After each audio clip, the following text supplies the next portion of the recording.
자, 다음에는 실제 경매 사건을 가지고 진행을 한번 해 보도록 하겠습니다. 우리 그 경매 공부할 때 다 보셨다시피 2015 타경 60360이에요. 2015년 타경이고 이 사건은 매각이 종결이 된 겁니다. 매각 종결돼 있고요. 여기 보시면은 불허가 떠 있죠? 불허가가 가장 문제가 되는 게 아니라 불허가로 인해 가지고 여기 낙찰된 사람이 보증금이 몰수가 돼요. 그거 확인하시라고 말씀드리는 거고 이 물건 권리 분석 진행을 합니다. 왜 제가 이 사이트를 열었는지 확인을 해 볼게요. 통합 등기부등본 보시면은 여기서 말소기준 권리는 2번 을구 2015년 3월 12일 근저당입니다. 우리가 권리 분석을 할 때 제일 처음에 말소기준 권리 근저당 가압류 경매기입 등기를 찾죠. 그래서 2015년 3월 12일이 말소기준 권리 근저당입니다. 그러면은 제일 처음에 말소기준 권리하고 전입일자 같은 첫 번째 1번 비교한다고 했죠. 전입일자가 어때요? 똑같죠? 2015년 3월 12일, 2015년 3월 12일 날짜가 똑같습니다. 전입일자는 점유하고 전입신고를 한 다음날 0시죠. 0시에 효력이 발생하는데 여기는 전입일자가 2015년 3월 12일이에요. 이 얘기는 3월 13일 날 0시에 효력이 발생하는 거죠. 대항력이 없는 겁니다. 이런 물건들 실제로 많이 있어요.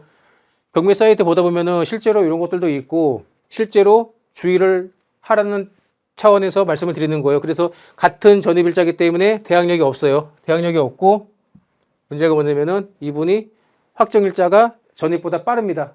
대신 제일 중요한 거 누차 말씀드리지만 제일 중요한 거 전입이 대항력이 없고 확정일자가 있으면은 배당 요구를 해야 돼요. 이 배당 요구가 무조건 요 날짜, 배당 요구 종결 날짜 안에 들어가야 됩니다.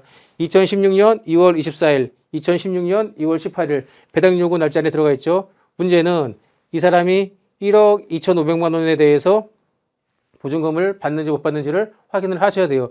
낙찰자, 입찰자 입장에서는 우리가 그 입찰하기 위해서는 대항력이 없기 때문에 안심한 물건이에요. 괜찮은 물건. 그러나 세입자 입장에서는 문제가 되죠. 이런 경우 내가 권리 분석을 했는데 이 권리 분석이 제대로 됐나 안 됐나 항상 확인하시라고 했죠. 그때 알 수 있는 게 우리가 무조건 배당표를 여는 거죠. 배당표 열어가지고 나의 권리 분석이 세입자가 후순위인데 같은 날짜 3월 12일 날짜 후순위인데 이 후순위가 맞는지 안 맞는지 예상 배당표로 확인을 하겠습니다. 항상 크로스 체크 하셔야 돼. 크로스 체크.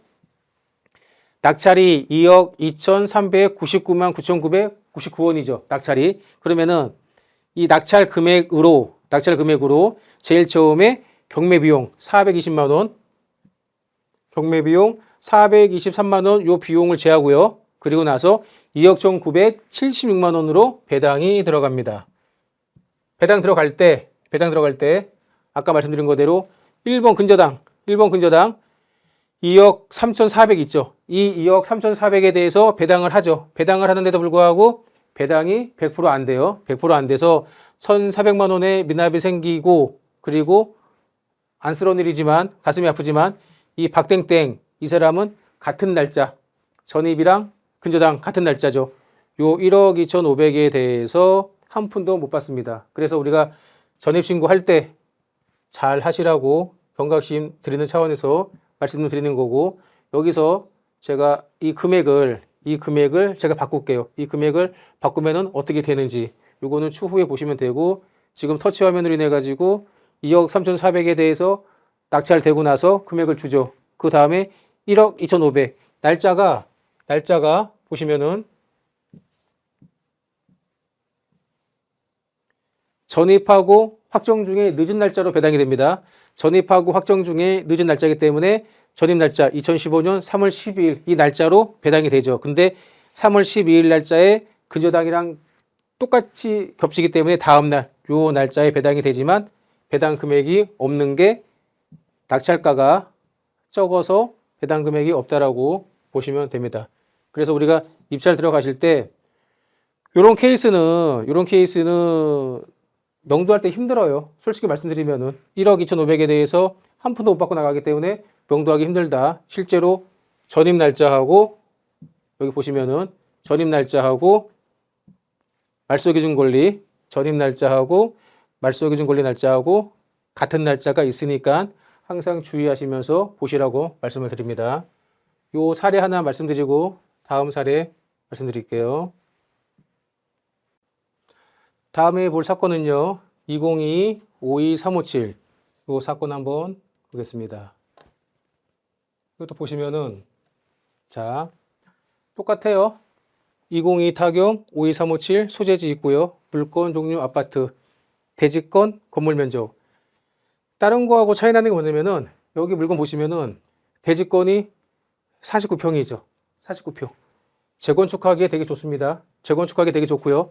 아까 제가 말씀드린 것대로 토지 건물 일괄 매각 무조건 토지 건물은 일괄 매각이어야 되고요. 제일 중요한 거 경매 개시 날짜가 2022년 2월 11일 이때 최초 감정가가 이 금액이죠. 이 금액인데 이 금액이 현재 25년도에 얼마가 되는지 요거를 확인을 하셔야 돼요. 이 물건 보시면은 자 보시면 권리 분석을 할게요. 되게 재밌는 케이스가 많은데 자 여기서 말소기준 권리는 2020년 7월 29일 가압류죠. 말소기준 권리는 2020년 7월 29일 가압류. 전입은 2020년 7월 28일. 그 물건을 많이 보시다 보면은 여러 가지 많이 보시는데 이 물건은 대항력이 2020년 7월 29일 0시 29일 0시에 대항력이 발생이 돼요. 근데 대항력이 0시고 가압류가 7월 29일이죠. 무조건 아침 9시에 문을 열기 때문에 9시 이후부터 접수가 되죠. 가압류 같은 경우도. 그래서 하루 차이로 대항력이 있습니다. 이 전에 거는 같은 날짜여가지고 대항력이 없는데 이 사건은 하루 차이로 대항력이 있는 거예요. 왜? 0시기 때문에. 이래서 우리가 물건 볼 때 항상 조심 있게 보셔야 되고 이 물건 보시면은 여기 치하돼 있죠. 치하. 취소나 치하. 경매 사건이 종결이 된 겁니다. 그래서 여기 물건 보여드리는 거는 우리가 조심해야 될 게 뭐냐면은 사이트가 여러 가지가 많이 있어요. 그 경매 사이트가 많이 있는데 여기 대항력 밑에 빨간 색깔로 써 있어요. 있음이라고. 근데 이 있음을 항상 물음표로 느끼셔야 돼. 진짜 있는지 없는지 본인이 실력을 키워가지고 확신을 가져야지 여기 있는 거를 100% 믿으시면 안 돼요. 왜냐면은 문제가 될 수가 있기 때문에 항상 제가 말씀을 드리죠. 여기 보시면은 기본적으로 이용 결과에 대해서는 어떠한 법적인 책임을 안 져요. 책임을 안 지기 때문에 이 사이트를 보고 나서 입찰 들어갔는데 전입 날짜하고 대항력 날짜하고 근저당하고 비교할 때 요거는 다 본인이 책임을 지셔야 돼요. 간혹 가다가 대항력이 있음인데 없다라고 되어 있는 케이스도 있어요. 그러니까 이런 케이스가 있기 때문에 항상 조심을 하셔야 됩니다. 그리고 이 집이 경매가 치하가 돼 있죠. 이 치하가 돼 있는 집들은 본인들이 웬만하면은 경매를 다 취하 시키려고 해요. 그게 안 되기 때문에 문제가 되는 거고 이런 집들은 대지권이 50평이기 때문에 나중에 재건축하기 좋다. 이런 식으로 말씀을 드립니다. 실제로 전입 날짜가 같은 경우 하루 전날인 경우 있다고 보시면 되고 이 분은 전생에 나라를 구했다고 보시면 돼요. 하루 상간으로 되게 위험한 케이스였어요. 확인하시면 되고 다음 사례 하나 보겠습니다.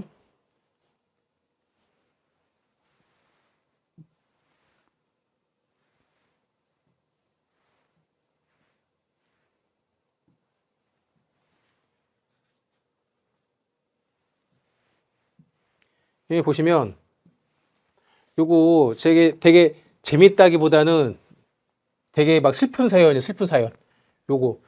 제가 요거 사이트 보고 나서 상당히 그동안에 막 어떤 마음으로 이분이 낙찰을 받았을까 그 생각도 많이 하고 나중에는 되게 막 혼자 좋았는데 그 말씀을 드리면은 자 사례를 보시면은 경매 개시가 2021년 9월 1일이에요.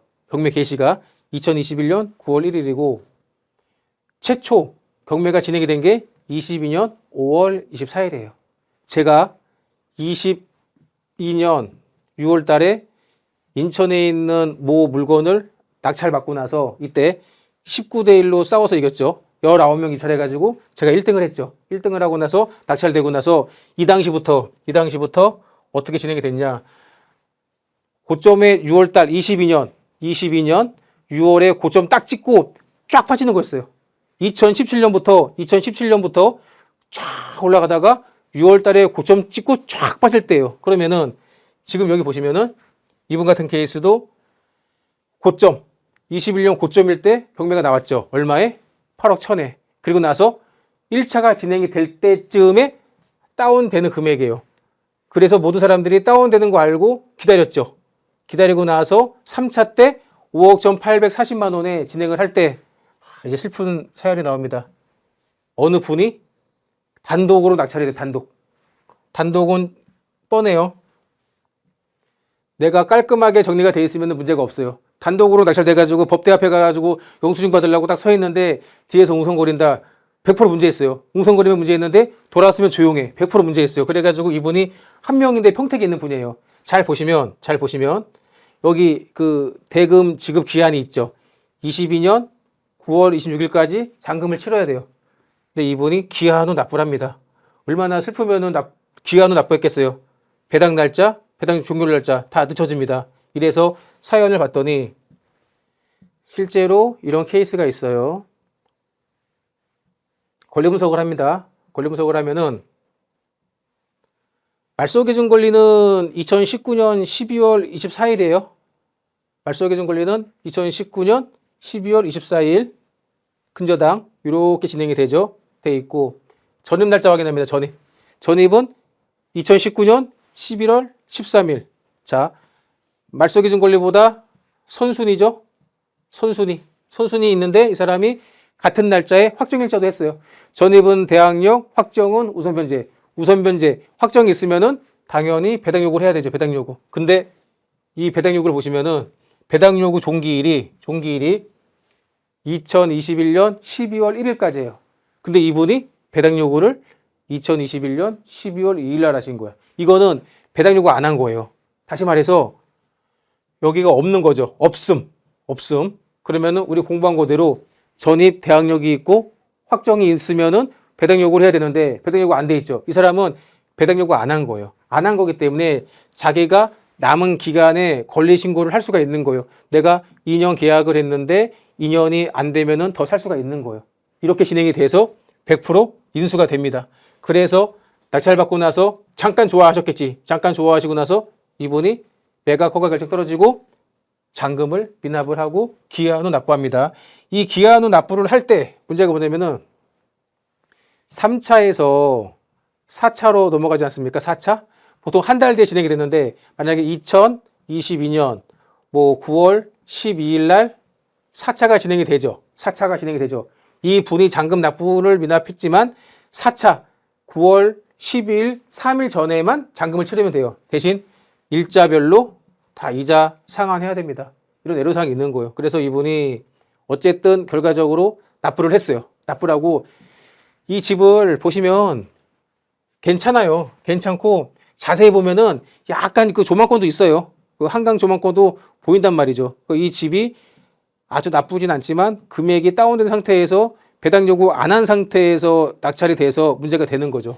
그래서 이 어르신이 어떻게 했나 봤더니 잔금을 다 치렀습니다. 그러면 자 여기서 중요한 거는 이 김땡땡이라는 사람은 4억 2천이라고 신고했죠. 자기 보증금이 4억 2천이기 때문에 배당표 열겠습니다. 얼마가 들어가는지 우리가 공부한 거대로 말소기준 권리 대비해가지고 4억 2천이 플러스 알파로 인수가 되는지 인수가 안 되는지 그 확인을 해야죠. 확인을 하기 위해서는 예상 배당표 열고요. 이 예상 배당표 열면은 5억 1,840만 원이죠. 이분이 혹시나 해가지고 9원까지 썼어요. 9원까지. 그래서 낙찰됐는데 자 말소기준 권리 대비해가지고 근저당 배당되고 2번 근저당 배당되고 3번 배당되고 쭉 되다가 맨 마지막에 세입자 요 미배당금 있죠. 4억 2천. 그 100% 인수입니다. 100% 인수. 그러면은 이 사람은 이거를 과연 모르고 들어갔을까요? 이거 생각을 해보셔야 돼. 어떻게 들어갔을까? 여기에 4억 2천을 인수하기 때문에 토탈 9억 3,800에 대해서 추가 비용이 들어가는 거예요. 4억 2천이 오버가 되기 때문에 총 비용이 9억 3,800. 그러니까는 이때 8억 천에서 금액이 다운이 되는데 이때 다운되는데 플러스 알파로 금액이 인상이 돼서 낙찰이 된 거죠. 그러면은 제가 볼 때는 한 가지예요. 제가 볼 때는 이 김땡땡이라는 분이 배당 요구 안 했죠. 배당 요구를 왜 안 했을까요? 이 배당 요구 안 한 거는 자기가 이 집을 낙찰을 받을 거예요. 원 목적은 자기가 낙찰을 받을 건데 본인이 낙찰을 받을 거면은 권리신고 안 하잖아요. 그러면은 보증금이 얼마인지를 몰라요. 모르기 때문에 우리가 못 들어갑니다. 왜? 대항력이 있어가지고 얼마를 인수할지 모르기 때문에 4억 2천을 인수를 하기 위해서는 4억 2천을 인수하기 위해서는 여기서 못해도 집이 8억이면은 내가 4억에 입찰을 해야 돼. 4억에. 그래야지 현 시세로 집을 매매 낙찰 받는 금액인 거죠. 그래서 뭐 누구 잘못도 아니지만 어쨌든 이분도 왜 이렇게 했는지 모르겠고 낙찰 받으신 분도 왜 이렇게 했는지를 모르겠어요. 그래서 실제로 중요한 거는 배당 요구 항상 중요합니다. 전입은 대항력, 확정, 우선 변제, 확정이 있으면 무조건 배당 요구를 해야 되고 이 배당 요구는 요 날짜 안에 들어가야 돼요. 항상 이렇게 세트로 보셔야 돼요. 세트로. 그래야지 실수를 안 하세요. 근데 제가 이 평택에 있는 원 못이 일면식도 없고 아무것도 모르는데 그 기분이 좋아진 게 작년에 이 지역에 대해서 이 강서구 이 지역에 대해서 오세훈 서울시장이 개발을 하겠다고 발표를 했죠. 그래서 그나마 조금 낫지 않을까 그런 생각이 있습니다. 그래서 한 명 입찰할 때 권리분석 확실한가 보시고 제일 중요한 거는 우리가 이 권리분석상에 문제가 없는지 확인을 해야 돼요. 이 권리분석상에 문제가 있고 없고를 어떻게 확인을 해요? 이것만 봐가지고는 몰라요. 왜냐면은 여기에 있음 없음도 다 틀리단 말이죠. 다 다르기 때문에 이걸 확인하기 위해서는 무조건 우리가 공부한 그대로 배당표 열어서 내가 입찰하려는 금액을 여기에 쓰세요. 입찰하는 금액을 써. 이분이 5억 1,840만 9원을 입찰가를 썼죠. 이거를 예행연습이 아니라 본게임이라고 생각을 하고 적으시면은 이 금액에 대해서 배당이 들어갑니다. 이 금액에 대해서 5억 1,840만 9원에 대해서 배당이 들어가면은 경매 비용을 빼고 실제 배당할 금액 5억 1,200 얼마에 대해서 배당이 들어가죠. 문제가 없다고 치지만 밑에 봤더니 여기 보시면 인수 금액이 전액이죠. 4억 2천 전액 인수. 내가 권리 분석한 거랑 여기서 인수하는 거랑 맞는지 틀리는지 확인을 하시란 말이야. 항상. 그래서 권리 분석하실 땐 항상 배당표 열어가지고 인수하는 게 있는지 없는지 되게 중요해요. 이분 같은 경우는 기분 좋게 서울 물건 낙찰 받았는데 과연 뭐 기분 좋은지 안 좋은지는 모르겠지만은 이런 사례가 있어가지고 제가 궁금해서 이 물건을 관심 물건으로 두면서 이 분이 추후에 어떻게 진행을 하나 본 거죠. 그랬더니 역시나 다를까 매각 허가 결정은 났지만 기한 후 납부를 했어요. 바로 납부 안 하시고 그동안에 많은 고민을 하신 거죠. 실제로 이런 사례가 있습니다. 그래서 그 배당 요구 다음 날짜에 배당 요구하는 거는 배당 요구한 게 아닙니다. 실제로 보여드리기 위해서 보여드리는 거고요. 다음 사례 보겠습니다. 사이트 검색 많이 하시는 게 제일 좋아요. 공부는 기본이고 사이트 검색을 많이 하셔야지 사례들을 여러 가지 볼 수 있기 때문에 가능합니다. 여기 보시면은 광명시 아파트고요. 여기 보세요. 자, 딱 느낌을 보세요. 편하게. 다른 거 보지 마시고 28평 아파트인데 건물 면적이 22평이에요. 대지 면적 괜찮아요. 재건축 괜찮고. 근데 문제가 뭐냐면은 여기는 토지 건물 일괄 매각의 날짜도 괜찮고 최초 날짜 이때는 집값이 빠진 상태예요. 고점 찍고 빠지는 거 사람들이 집값 빠지는 거 다 알고 있는 거죠. 알고 있는데 3차 때 중요한 거는 몇 명이 들어왔죠? 47명. 우리가 공부했다시피 이 숫자는 큰 의미 없어요. 52명이 들어와서 낙찰된 사례 제가 보여드렸지만 내가 수익률 계산하든 수익을 얼마를 내든 그 금액만 정해지면은 주관 있게 주대 있게 입찰하시면 됩니다. 모든 거는 주관적인 거예요. 객관적인 게 아니라 주관적으로 나는 뭐 얼마만 벌겠다, 뭐 3천 벌겠다, 뭐 5천 벌겠다 그 금액만 쓰면 되는 거예요. 써서 낙찰되면은 엄청 좋은 거죠. 수고하고 공부했는데 열심히. 근데 이제 폐찰되면은 내게 아니다라고 편하게 마음을 가지시고 여기 역시 47명이 입찰한 이유가 있겠죠. 왜 이렇게 많이 했을까요? 한번 검색으로 보겠습니다. 여기 보시면은 우리가 공부를 많이 하다 보면 알겠지만 소유자 길땡땡이죠. 채무자 길땡땡 같은 사람이고요. 채권자가 한국주택금융공사예요. 한국주택금융공사는 다른 말로 HF. 한국주택금융공사가 경매를 칠 이유가 뭐가 있을까요? 주택연금. 이 사이트는 주택연금으로 진행이 되는 거예요. 그래서 보시면은 내용이 말소기준권리. 말소기준권리는 2007년 12월 22일 근저당이죠.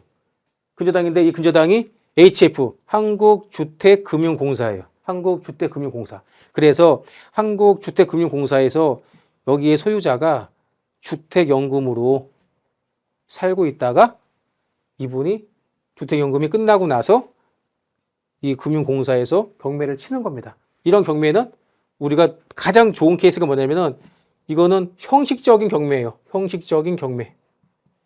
이거는 경매 아니고는 진행이 안 돼요. 그래서 주택연금으로 빠진 금액을 경매를 쳐서 쉐어하는 거죠. 나누는 거죠. 그래서 권리분석 보시면은 자, 말소기준권리가 2007년 10월 22일이죠. 말소기준권리 2007년 10월 22일. 자, 전입, 후순위, 확정일자, 후순위, 배당 요구는 요 날짜 뭐라고 했죠? 22년 3월 7일. 배당 요구 돼 있죠. 또 하나, 함땡땡씨, 말소기준권리 근저당 2007년, 2015년. 다 후순위죠. 아무 문제 없어요. 아무 문제 없고 이 집은 명도하기도 쉬워요. 쉽기 때문에 47명 이렇게 들어갑니다. 왜? HF에서 주택연금으로 진행했던 집이 경매로 나온 거니까. 이런 것들 많이 나와요. 이런 것들 많이 나오기 때문에 주의 깊게 보시다 보면은 들어갈 수가 있습니다. 큰 문제 안 돼요. 여기서도 항상 중요한 거는 낙찰 금액이 정해져 있죠. 이 금액 대비해가지고 우리는 습관을 들이는 게 항상 배당표를 여셔야 돼. 배당표. 예상 배당표. 배당표 열어서 7억 5,990만 원에 대해서 배당을 해보겠습니다. 배당을 하면 이 경매 비용 있죠? 실제 경매 비용을 제하고 그리고 실제 배당할 금액 7억 5,300 이 금액으로 배당이 들어갑니다. 그러면은 이 채권 주택금융공사 HF 이쪽이 배당을 받고 소멸하고 여기서는 보시면은 아까하고 차이 나는 게 임차인 2명이 있죠.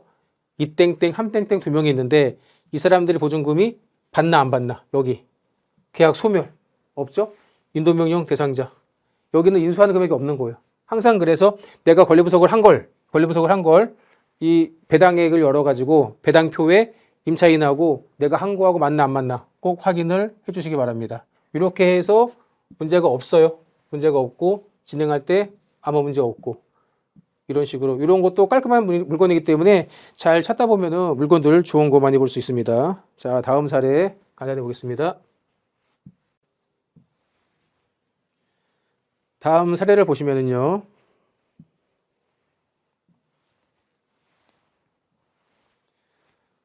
광주에 있는 빌라고요. 광주에 있는 빌라고 이 빌라 잘 보세요. 특징이 뭐가 있는지 특징. 다른 거 보지 마시고 빌라는 요것만 보세요. 대지권 20평이죠. 대지권 20평. 그리고 건물 면적이 16.9평, 17평. 이렇게 대지권이 넓은 거를 사셔야 돼. 매입을 하실 때 빌라로 경매로 낙찰받거나 뭐 일반 매도하거나 일단 대지권이 많으면은 재개발할 때 좋기 때문에 대지권 넓은 걸로 매입을 하시기 바라고 이 역시 토지 건물 일괄 매각입니다. 그리고 나서 경매가 진행이 되는데요. 권리 분석을 보시면 자, 권리 분석 보시면은 말소기준 권리가 자, 좀 더 올리고요. 뭐 길게 많이 걸려 있는데 요거 무시하시고 자, 요까지 보겠습니다. 말소기준 권리가 2019년 4월 25일 근저당이에요. 말소기준 권리가 2019년 4월 25일 근저당. 그 다음에 제일 처음에 우리가 뭐 보죠? 전입 보죠? 전입이 대항력인데 날짜가 늦죠? 대항력이 없습니다. 없죠? 대항력이 없죠? 그리고 나서 확정일자 확정일자가 21년 7월 9일. 전입 날짜 뒤에 확정일자 받았어요. 그리고 나서 제가 항상 말씀드리지만 확정일자를 받으면 무조건 배당 요구를 해야 돼요. 세트예요. 배당 요구를 해야 되고 이 배당 요구는 배당 요구 종길 날짜, 요 날짜 안에 해야 됩니다. 요 날짜 안에 했죠.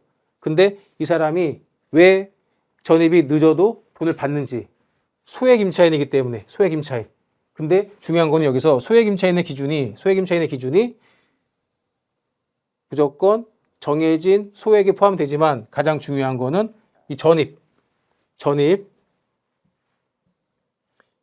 날짜가 이 날짜가 우리 공부한 거대로 이 임의 경매 날짜 있죠.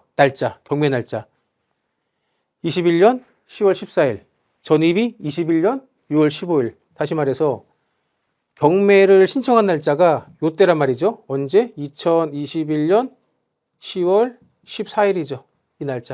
이 날짜 전에만 전입 신고가 되면 돼, 무조건. 전입 신고가 21년 6월 15일이죠. 그러면은 이 전에 돼 있단 말이죠. 말소기 증권리 대비 후순이어도 무조건 소액 임차인은 임의 경매 개시 전에만 전입이 돼 있으면은 돈을 받습니다. 문제는 확정일자. 이 확정일자가 없어도 돈을 받죠. 왜? 최우선 변제이기 때문에 무조건 돈을 받지만 확정일자가 있으면 낙찰되고 나서 배당을 할 때 돈이 남으면은 요 날짜에 내 돈까지 받을 수가 있는 거죠. 그래서 배당표 또 열어볼게요. 제일 중요한 거는 배당표로 크로스 체크를 해야 됩니다. 그래서 배당표 여시면 배당표 여시면 2억 1,599만 1,000원에 낙찰이 돼서 진행이 되죠. 경매 비용 390만 원, 약 400만 원 가량 빼고 실제 배당할 금액이 2억 1,200이에요. 요 금액으로 배당을 합니다. 배당을 하면 잘 보세요. 우리가 제일 처음에 소액 임차인 용순이죠. 용순이. 실제 배당할 금액에서 미배당금 빼도 이 사람이 소액 임차인으로 돈을 받습니다. 여기서 중요한 거는 소액 임차인이 돈 받고 그리고 나서 최우선 변제에 돈 받고 그 다음에 당해세가 받는 거예요. 당해세가. 옛날에는 당해세가 받고 소액 임차인이 받았는데 지금은 소액 임차인이 먼저 돈 받고 당해세로 갑니다. 이렇게 해가지고 무조건 소액 임차인이 돈 받고 이 분이 확정일자가 있죠. 확정일자가 있는데 이 확정일자 날짜가 근저당보다 빠르면은 느리면은 어떻게 되겠어요? 일단 확정일자는 돈 받는 순서에 껴놓는 거야. 돈 받는 순서에. 이분이 확정일자가 없으면은 여기 3번에 안 들어가죠. 확정일자가 있기 때문에 이 3번에 요만큼의 돈을 받을 수가 있다라고 얘기를 하는 거죠. 근데 이분은 여기까지 못 받는 거죠. 그래서 낙찰 금액이 남아서 배당할 때 돈이 확정일자가 있으면은 배당을 받는 순위에 껴주는 거예요. 여기서 보시면은 대항력이 없죠. 소액 임차인이죠. 확정일자가 있으면은 여기 그 배당에 포함이 들어갑니다. 이렇게 확인을 하시면 돼요. 그래서 소액 임차인 같은 경우 보실 때 소액 임차인 기준 어떻게 보시냐? 소액 임차인이 최우선 변제이기 때문에 여기 보시면 임대차 보호법에 들어가시면 임대차 보호법 여기 들어가시면 여기 담보 물건 설정일, 지역, 보증금, 금액 다 이렇게 표기가 돼요. 주택에 대해서 쭉 나오고요. 그리고 이 다음에 상가도 똑같이 나옵니다. 주택이나 상가나 소액 임차인에 대해서 이렇게 금액을 정해요. 금액을 정해서 다 우리가 최우선 변제해 주는 거를 이 표를 보고 확인을 하시면 됩니다. 어느 사이트든지 최우선 변제 다 확인 가능하니까는 요거 보시면 되고요. 그 다음에 물건을 보겠습니다. 2021 3054인데요. 이것도 보시면은 미납이 되어 있죠. 이 미납이 경매 사건 사이트 볼 때마다 제일 가슴 아픈 게 미납 사건들이 많아요. 미납은 제가 첫 번째 대출이 안 나와서 대출 무조건, 두 번째 권리 분석이 안 됐어요. 공부가 안 된 거죠. 세 번째 낙찰되고 주의를 갔더니 비싸게 받은 거예요. 이 세 가지. 요 세 가지가 돼서 이렇게 미납이 되면은 경각심을 주기 위해서 보증금 20% 재매각 물건인데 특수 물건이라고 보시면 돼요. 보증금이 10%가 아니라 20%에서 진행을 합니다.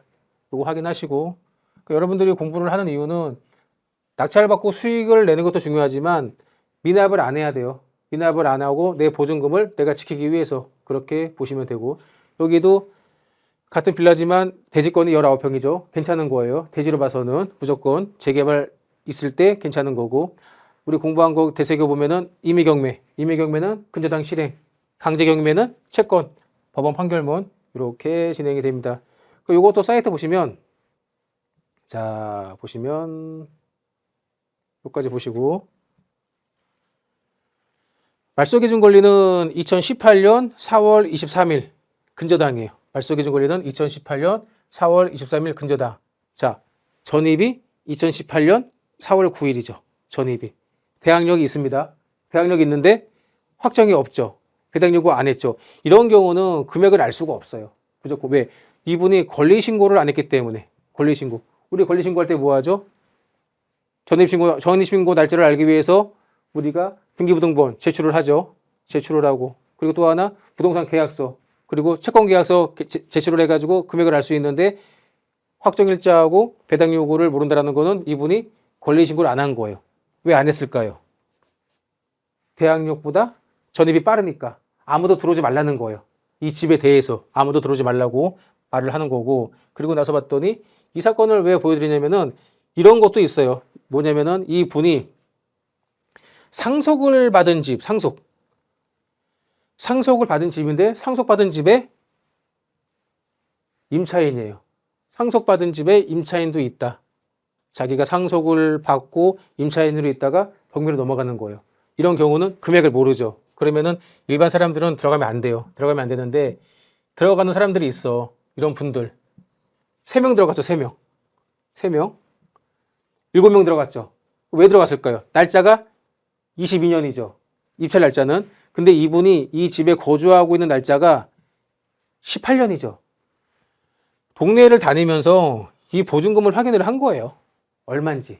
확인이 되거든. 사이트를 보면은. 그래서 임차하는 보증금이 알기 때문에 이 집이 권땡땡이라는 사람이 뭐 1억에 살고 있으면은 1억을 제외한 금액에 입찰하면 되기 때문에. 이런 식으로도 입찰을 많이 하는데 제가 이거를 보여드리는 거는 여기에서처럼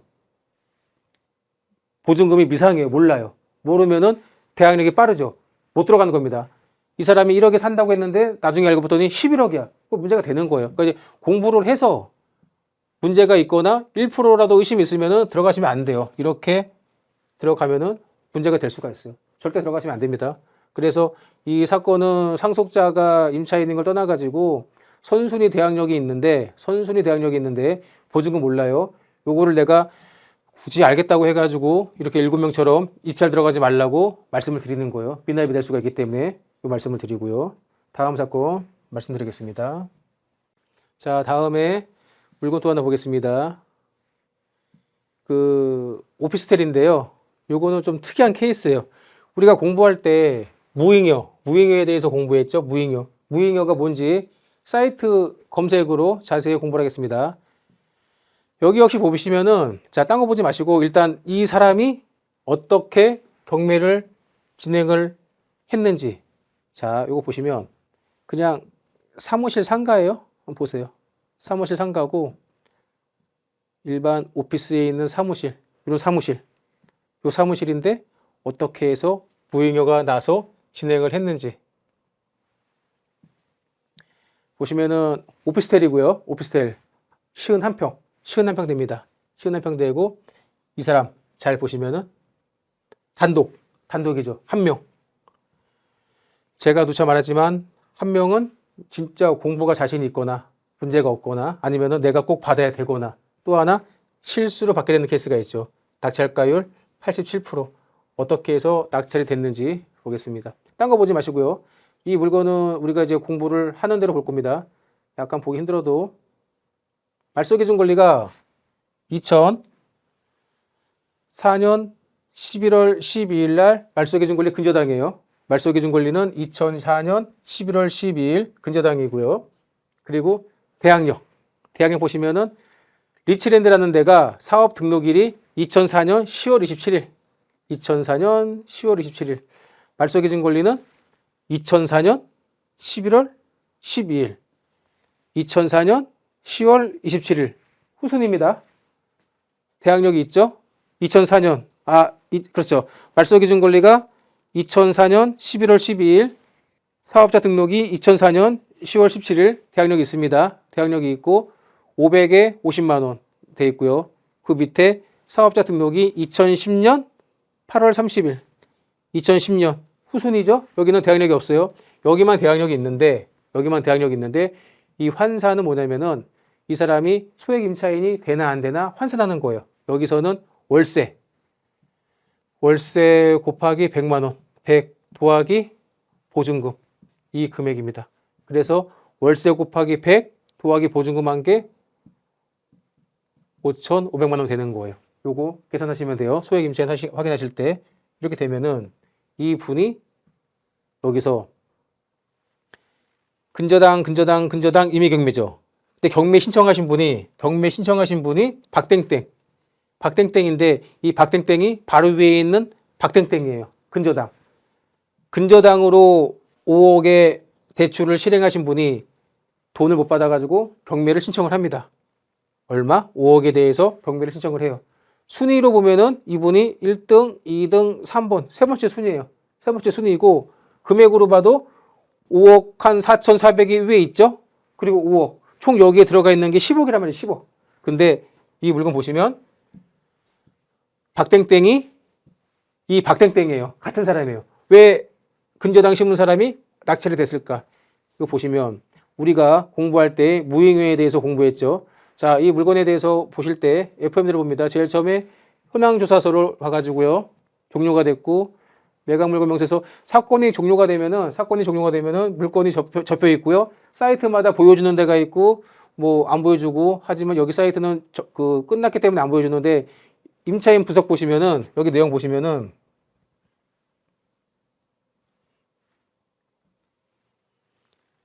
근저당으로 박땡땡이 5억에 대해서 대출을 실행을 해줬는데 이 사람이 다른 사람이 낙찰되고 나서 배당을 못 받아요. 이게 무잉여란 말이야. 무잉여의 뜻이 뭐냐면은 경매를 신청한 사람이 무조건 배당을 받아야 돼요. 경매를 신청한 사람이 배당을 받아야 하는데 이 사람은 경매를 신청했음에도 불구하고 배당을 못 받아. 그거를 어떻게 아냐? 아는 게 아니라 여기 금액에서 5억 40만 원에 입찰됐죠. 5억 40만 원. 5억 40만 원에 낙찰되면 우리 그 근저당 1번, 2번이 배당이 되죠.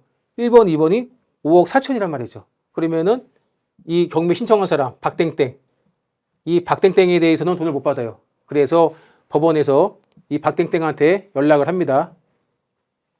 경매를 신청한 박땡땡이 경매를 진행을 해서 낙찰이 된 경우에 배당을 받죠. 배당 받을 때 위에 중소기업은행 배당하고 나면은 돈을 못 받아요. 이런 경우에 돈을 못 받으니 경매를 신청한 사람은 무조건 배당을 받아야 되는데 배당을 못 받는 거를 무잉여라고 하죠. 무잉여가 발생이 되기 때문에 이 박땡땡한테 이 오피스텔 사무실이 무잉여가 나니 당신이 이 집을 낙찰받겠냐고 문의가 와요. 문의가 들어와서 이 박땡땡이 두 가지가 있죠. 5억에 대해서 대출을 실행을 했는데 이 오피스를 낙찰받으려면 돈이 또 들어가잖아요. 2배가 들어가잖아. 싫다고 할 수가 있고 아니면은 일주일 전에 경매 진행하기 일주일 전에 제가 입찰하겠습니다 해가지고 금액을 적어요. 얼마? 자기가 배당받을 수 있는 금액까지 적어놔요.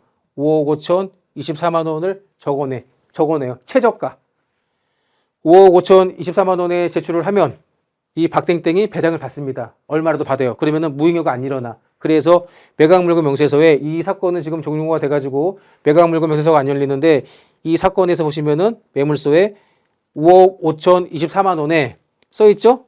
매수 신청이 들어와 있으니 이 물건에 낙찰받고 싶은 사람은 이 이상을 쓰라고 되어 있는 거예요.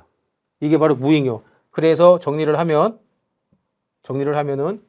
제일 중요한 배당표 열죠. 배당표 열면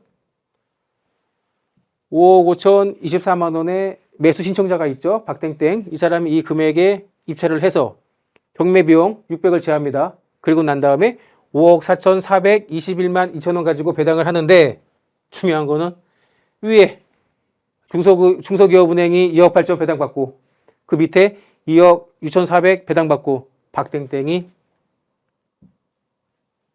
21만 2천 원의 배당을 받습니다. 이 사람이 요거 배당을 받기 위해서 입찰 들어간 거예요. 만약에 입찰 안 들어가면은 무익료로 끝나는 거죠. 실제로. 그래서 어떤 경우에서 이렇게 했는지 모르겠지만 이런 케이스도 있어요.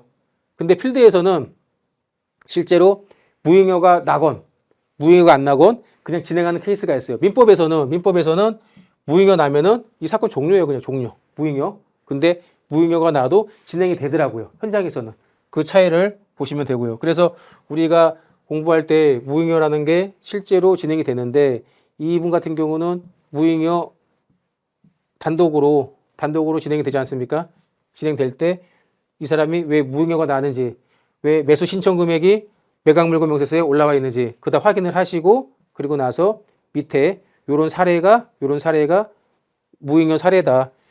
경매 신청한 사람이 무조건 배당을 받아야 되는데 경매 신청한 사람이 배당을 못 받기 때문에 무익료가 난다. 이렇게 사례를 말씀드리겠습니다. 여기까지 진행하고 다음에는 그 실제 경매에 우리가 낙찰받은 물건을 가지고 진행을 하도록 하겠습니다.